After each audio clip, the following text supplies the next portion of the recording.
সাত কলেজের শিক্ষার্থী এবং ঢাকা বিশ্ববিদ্যালয়ের শিক্ষার্থীদের মাঝে যে মারামারি এবং যে বিরোধ আমরা দেখতে পাচ্ছি, সেই জায়গা থেকে আসলে আমরা ভালো বা পজিটিভ কোনো মেসেজ আমরা পাচ্ছি না।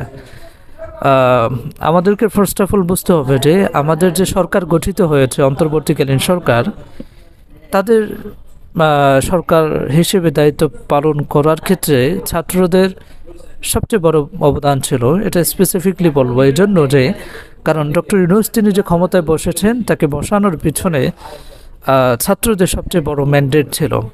এখন এই যে সাত কলেজের শিক্ষার্থী এবং ঢাকা বিশ্ববিদ্যালয়ের যে শিক্ষার্থী আছে, এরা যদি কন্টিনিউয়াসলি যদি আন্দোলন করে, তাহলে এটা এমন হবে যে আসলে নিজেদের পায়ে আমরা নিজেরাই কুড়াল মারছি।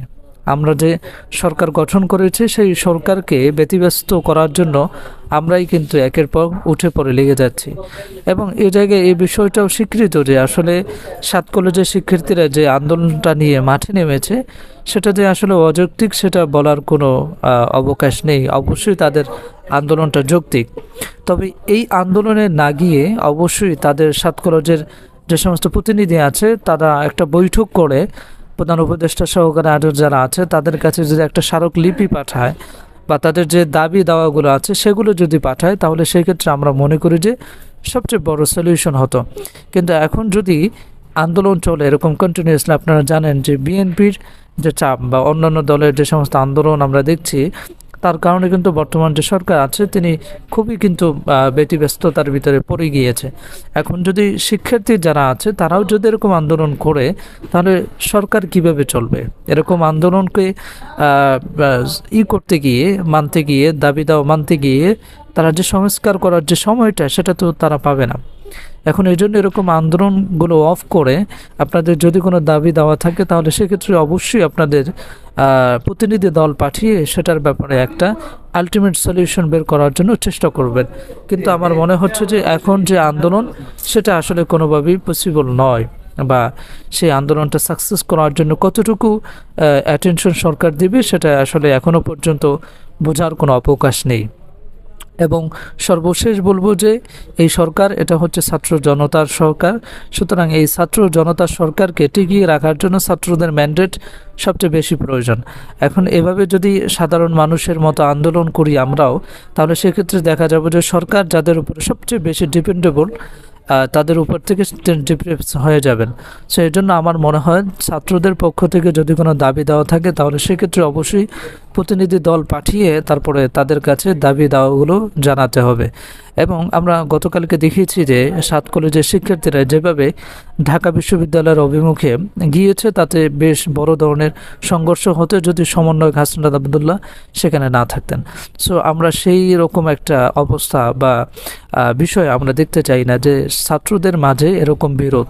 সো এই বিরোধটা যদি কন্টিনিউ হতে থাকে, তাহলে সেক্ষেত্রে বাতিল যে দল আছে তারা কিন্তু এই জায়গায় একটা সুযোগ খুঁজবে। সুতরাং আমি বিশ্বাস করি যে আসলে আমাদের যে সমস্ত তরুণ আছে, ছাত্র জনতা আছে, আমাদের বিরোধের কারণে বিরোধী যে দল আছে তারা যাতে কোনো ক্রমে সুযোগটাকে, যাতে তারা হাতে সুযোগকে তারা যেন কোনোভাবেই কাজে না লাগাতে পারে। সো এই জন্য অবশ্যই প্রত্যেকের দাবি দাওয়া থাকতে পারে, তাহলে সেক্ষেত্রে সেই দাবি দাওয়াগুলো সঠিকভাবে উপস্থাপন করার জন্য আন্দোলনকে বাদ দিয়ে আমরা আমাদের যে প্রতিনিধি দল আছে, সেই প্রতিনিধি দলকে আমরা পাঠিয়ে আমাদের যে চাওয়া আছে সেটা আমরা পূরণ করার জন্য চেষ্টা করতে পারি। এখন এরকম আন্দোলন চলতে থাকলে তাহলে সেক্ষেত্রে সরকার যে সংস্কার করার জন্য যে মনোযোগ দিচ্ছেন, সেটা আসলে কোনোভাবেই পসিবল হবে না। সবচেয়ে বড় কথা হচ্ছে যে ছাত্রদের উপরে সবচেয়ে বেশি ডিপেন্ডেবল বর্তমান অন্তর্বর্তীকালীন যে সরকার আছে তারা।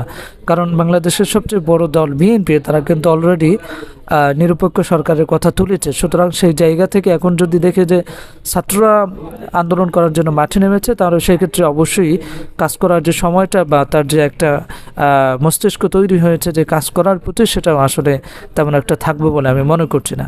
এর জন্য সর্বশেষ বলবো যে আমরা বিরোধ কিংবা মারামারিতে না গিয়ে বরং আমরা আমাদের প্রতিনিধি পাঠিয়ে আমাদের দাবি দাওয়াগুলো পূরণ করার জন্য আমরা চেষ্টা করতে পারি। সো এটি ছিল আজকের আমার গতকালকের যে ঘটনা, সেই বিষয়ে কমেন্টস।